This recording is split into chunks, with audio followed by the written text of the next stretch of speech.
Buenas tardes a todos y todas. Primero quisiera dar muchas gracias a Paulina Numhauser y los otros organizadores de este evento por la oportunidad de presentar una ponencia, aunque desde muy lejos de La Paz, aquí en Bolivia. Mi ponencia es sobre otra historia silenciada, que trata esta vez de los nexos apenas percibidos hasta ahora entre los textiles de los Andes y los movimientos modernos del arte en Europa en el siglo XX.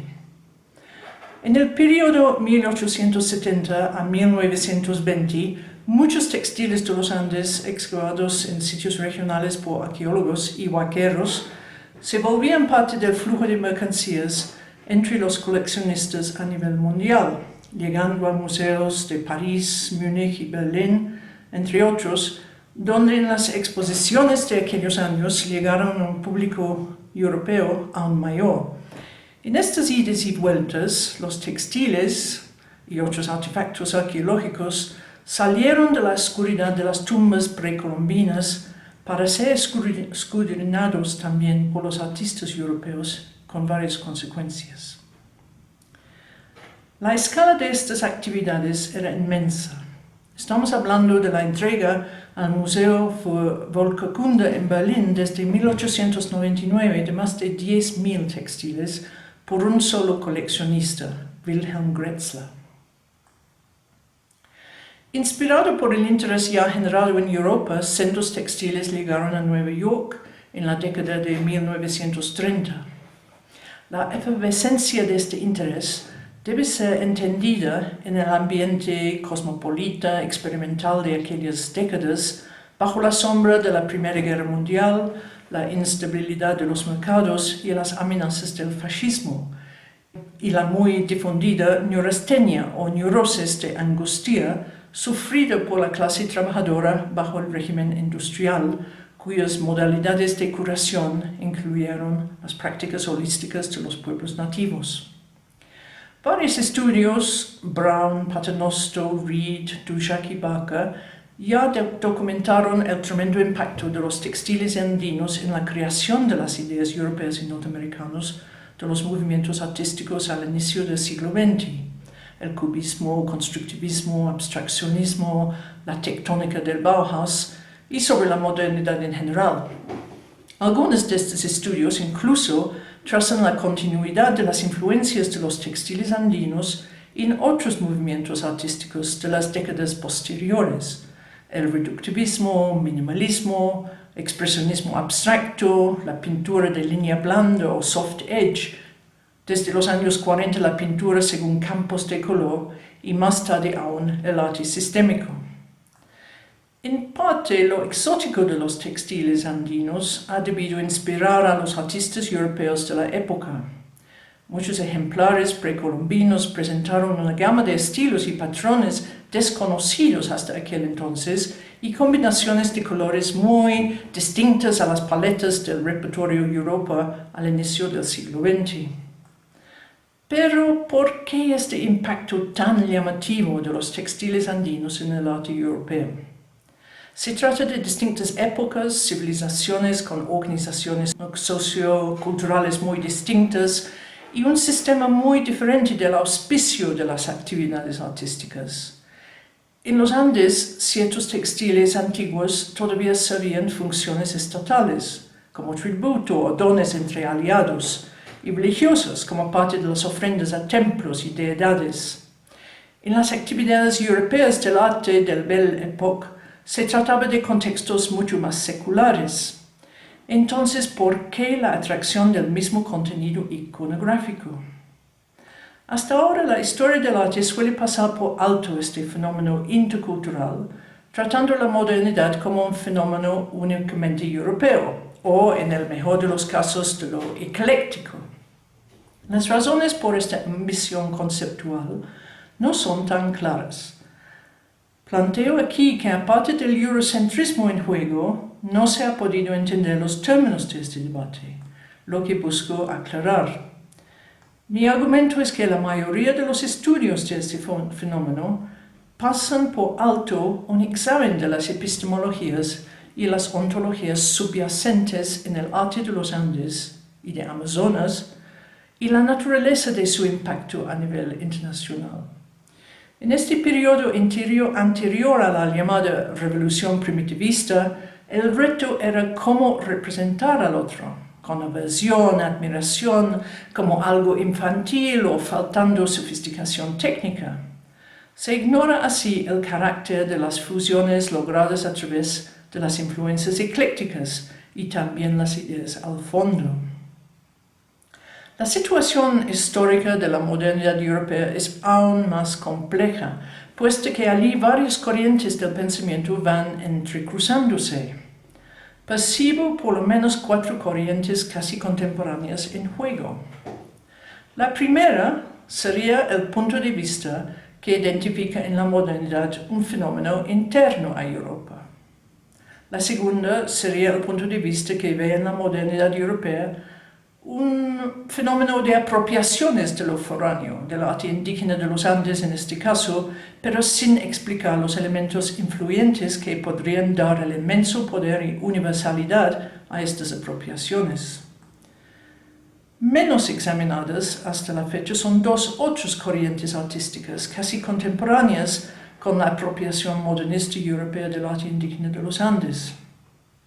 La tercera corriente ocurre cuando la modernidad europea, como lo andino retrabajado, retornó finalmente a los Andes un corto tiempo después. Este retorno de la modernidad europea y su relectura en los centros urbanos por poblaciones simpatizantes con lo indígena, pero sin raíces indígenas en sí, influyó a toda una generación de pensadores indigenistas en su propio territorio.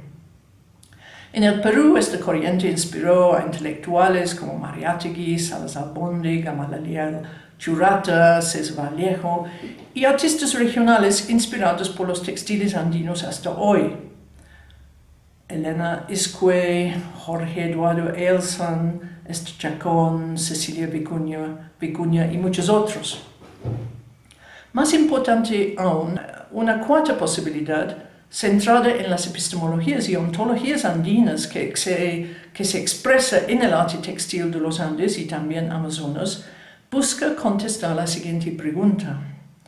Si la tradición andina realmente era moderna antes de los modernistas europeos, ¿qué implicaría esto? Para afrontar esta problemática, recurro al giro ontológico en la antropología de la última década, que emerge desde estudios en las tierras bajas de Amazonas, seguida una década después por sus contrapartes en los estudios de los Andes. Recurro en particular al estudio reciente del antropólogo francés Philippe Descola, que busca clasificar las diversas ontologías en juego a nivel mundial y relacionado con su exposición en el Musée du Quai Branly, la posibilidad de identificar estas ontologías en las imágenes creadas por distintas sociedades. Descola identifica 4 tendencias ontológicas: el naturalismo, animismo, analogismo y totemismo. Descola asocia el naturalismo con la modernidad europea y el animismo con las sociedades cazadores de la región ártica. El perspectivismo de las tierras bajas de Amazonas Descola percibe como un aspecto del animismo en general.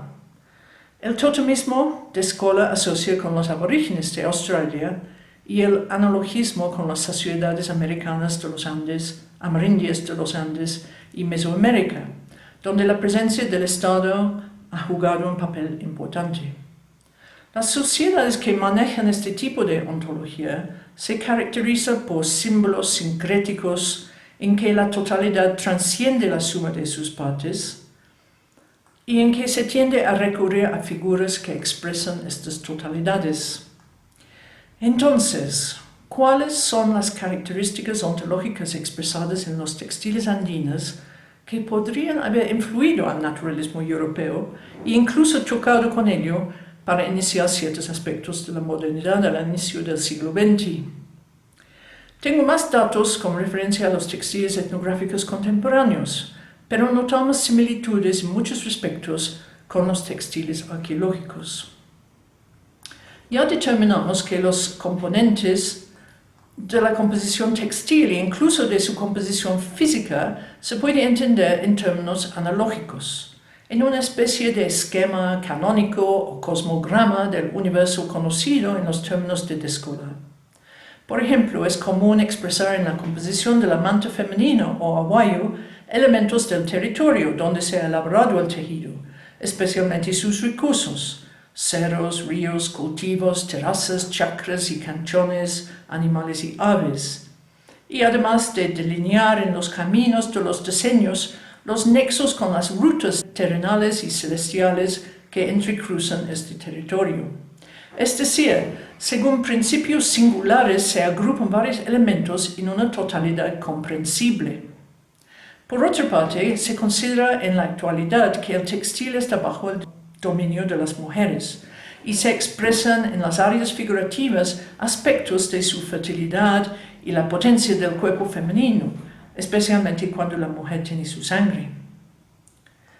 Otra característica ontológica de los textiles andinos es que, debido a los aspectos técnicos y tecnológicos de la elaboración de ejemplares de faz de odumbre, se trata de objetos tridimensionales y no solamente bidimensionales. Como en la metalurgia y la cerámica, se suele expresar tridimensionalmente en las texturas y los patrones de color en la superficie textil lo profundo de la estructura y las técnicas, que desaparecen de la vista en los hilos ocultados en el grosor de la tela. A su vez, esta característica demuestra a las tejedoras que el textil ha sido animado por la esencia de la vida, kama en quechua, chama en aymara. Estos conceptos, muy distintos a aquellos del arte del occidente, ya filtraron al arte moderno.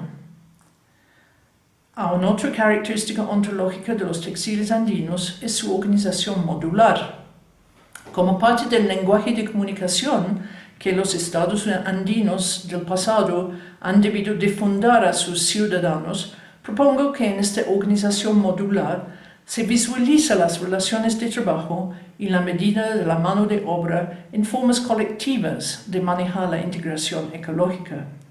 Estas formas de comunicación y la producción en red se solía entender como fenómenos de la modernidad, en el sentido de Hart y Negri en Imperio, aunque esta organización en red era ya practicada en los Andes por lo menos en la sociedad incaica y probablemente mucho más antes. Para artistas de la modernidad como Andy Warhol y Frank Stella, estas características modulares han debido caber fácilmente con el más conocido lenguaje modular de la línea de montaje en la producción industrial. Dentro de estos patrones modulares, otra característica ontológica de los textiles andinos es el manejo de motivos tanto figurativos como geométricos. En los Andes, esta división clasificatoria está muy ligada al grado de potencialidad de los elementos productivos. La figuración se asocia con el conteo por par, con ciclos productivos ya completos y con el cumplimiento de la potencia de la relación masculino-femenina con la generación de crías. Se trata en lo figurativo de los elementos productivos y reproductivos del mundo percibidos en términos de los resultados de ciclos de cultivo ya cumplidos. En cambio, lo geométrico se asocia con el conteo por impar y con elementos más bien contextuales en los contenedores o receptores para las actividades productivas y reproductivas, por ejemplo, en chacras, canales para flujos de agua o terrazas para los cultivos. Ignorantes de estos principios al fondo de la decisión de optar por lo figurativo o lo geométrico en los diseños textiles, los artistas europeos han debido percibir las formas figurativas como nuevas posibilidades estilísticas y estéticas, y las formas geométricas como abstracciones. Paul Klee, en sus años en el Bauhaus, ha sido inspirado en las esteras de los Andes en su exploración de lo geométrico y en lo figurativo en el mismo proceso de la creación de otras imágenes, similares a las figuras textiles de Chancay, en vez de su significación en sí. Jean Dubuffet, del Art Brut, imita de forma casi directa las imágenes textiles de Wari y otros. Paul Gauguin, con sus raíces peruanas, se inspiró en las momias cubiertas en textiles de Chachapoyas, en especial la llamada Juanita. La primera versión de 1893 del Grito del expresionista noruego Ernst Munch también se inspiró en la momia Juanita, el grito expresando la agonía de la muerte andina mucho más antes que el angst de la europea preguerra. Más tarde, la artista en fibra Annie Albers del Bauhaus y su esposo Joseph, ya exiliados en los Estados Unidos, exploraron los textiles andinos en el constructivismo, especialmente sus aspectos tectónicos. Y en el expresionismo abstracto en los años 40, posguerra, pintores como Mark Rothko y Barnett Newman se inspiraron directamente en lo geométrico de los textiles andinos. Por otra parte, los aspectos ontológicos al fondo del acto de fabricar textiles hacen reto a las maneras occidentales de percibir a la materialidad en sí. Los textiles son percibidos por las poblaciones de los Andes no como objetos, sino como sujetos, y además como seres vivientes, en el sentido de personas, como transformaciones de cabezas trofeo tomadas en episodios bélicos. Si bien la tejedora reintroduce vida en esta cabeza, ya transformado al textil, en que sus cabellos se estiran como los hilos de Odimbre en el telar, la naturaleza de ese flujo de energía y vida nos exige repensar ontologías como el animismo, ya no como un elemento espiritual agregado a la materia, sino como parte de ciclos de vida mucho mayores.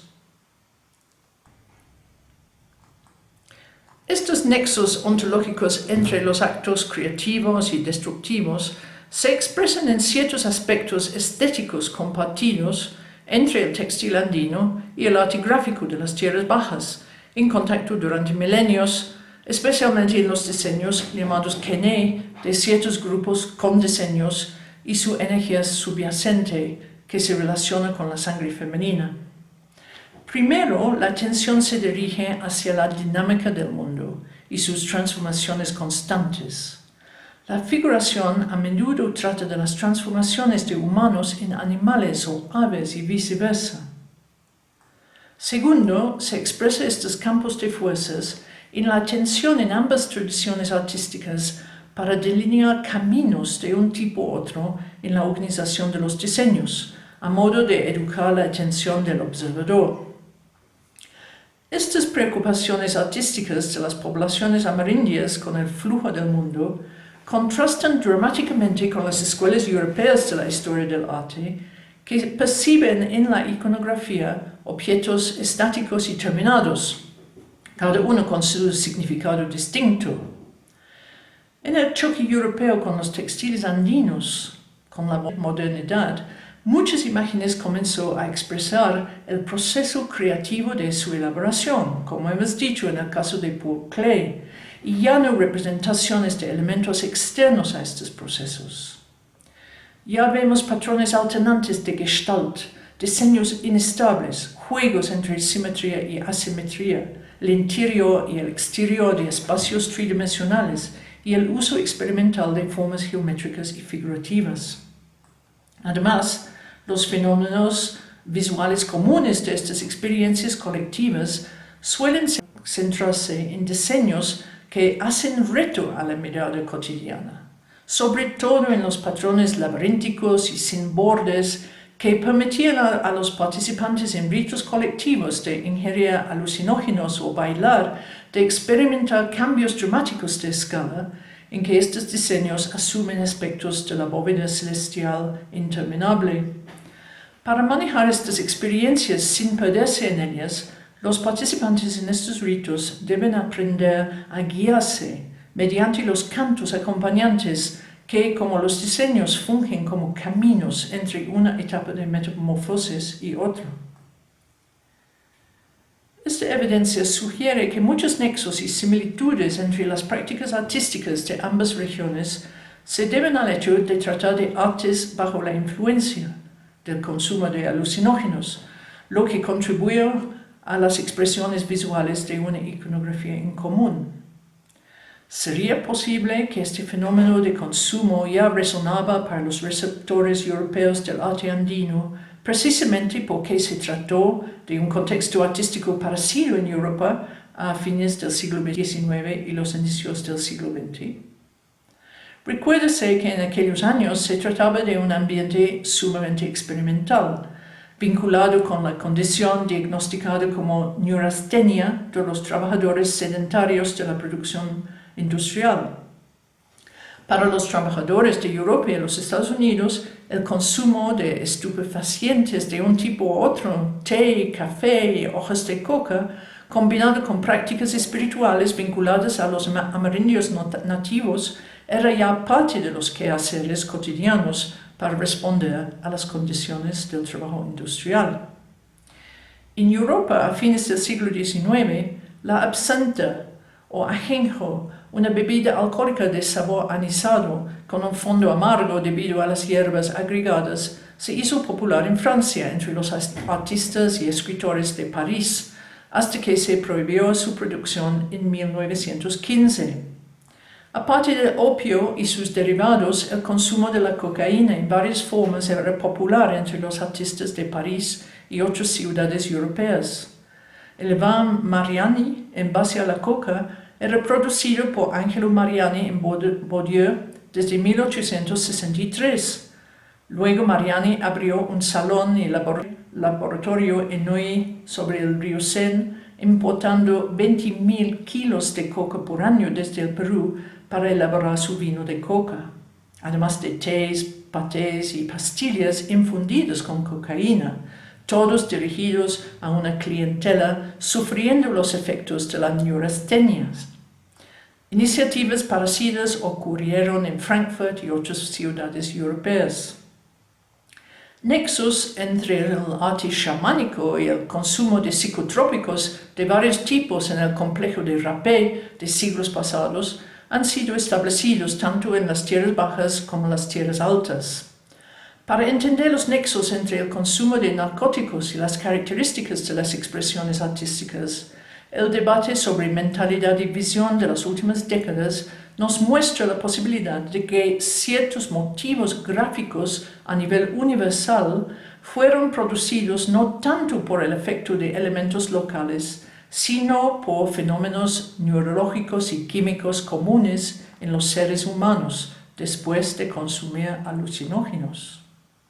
Los patrones de desarrollo de estos efectos ocurren según replicación, fragmentación, integración, superposición, yuxtaposición y reduplicación, que se hallan en algunas composiciones iconográficas de la cerámica de las tierras altas y bajas, como también en los textiles, el arte gráfico en tela, bordados, telas pintadas y otras prácticas culturales de ambas regiones, el baile y el canto, por ejemplo.